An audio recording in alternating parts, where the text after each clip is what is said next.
Tim, when we look at your offense, our sample size is still so small right now.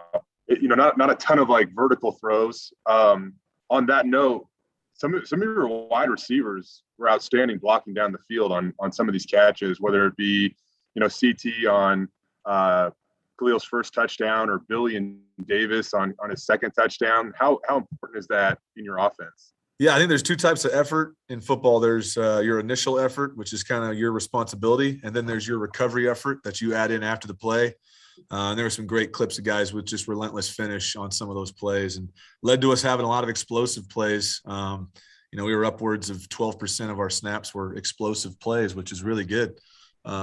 It's just the negative plays that we had. We had too many negative plays that got us, and I'm definitely not a conservative guy, and I know that that's something I'm going to be painted with after the third quarter. And trust me, if I walk down the street right now, that's what people are going to yell at me. But that's definitely not who I am. I'm an aggressive play caller, and trust me, we're going to take plenty of shots down the field. But every game is going to be unique. We got to do what we need to do to win that game. And the issue with that game, as we all know, was, you could probably answer it for me, is the defensive line. They got a great D line. They got the crowd noise. So just dropping back and chucking the ball deep down the field, as much as everybody wants to do that. And there's a lot of offensive coordinators in Boise, I've learned, that want to do that. But, some games, that's not the way we're going to move it. Sometimes you got to get the ball out of your hand. And we did a good job of that early. Should have done more of that in the second half. And that's the thing I really regret. We should have done more of that in the second half. Man, tell neighbor Bob to take it easy on you then. Yeah. Thank you, Tim. Thanks, Jay. Hey, Tim, how's it going today? Hey, what's up, Ron? So as you look early in the game, Van Buren and Habibi Leak, both of them were really explosive, hit some nice runs.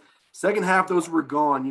Was there an adjustment by the defense? Was that play calling? Was that an effort thing? What changed in the second half? No, I think we called pretty much the same plays from a run standpoint, and that's why we stuck with those plays. To be quite honest, is we were having some success. I know we had the play with Van Buren on the pin and pull down there in the first quarter. That was like big run. Then we had some inside zones. The second play of the game, big run.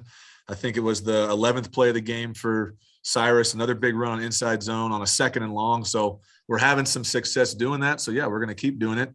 I think, to be honest, we lost Jake Stetz, and their interior D-line was really talented, and they got really hot, and they got some momentum going, and they were getting off the ball with the crowd noise. And that's where we should have made a better adjustment as a staff and just said, you know what, let's get back to getting the ball out of our hand and trying to get our tempo going so we can get this thing started. And those are the mistakes we made for sure. Again, I think people will point to, hey, don't run the ball, just throw it every play. But I think it's more about just either way, no matter what we choose to do, we just got to be better on first down so that we can get into a rhythm and get our tempo started. And that's a key to our offense, really.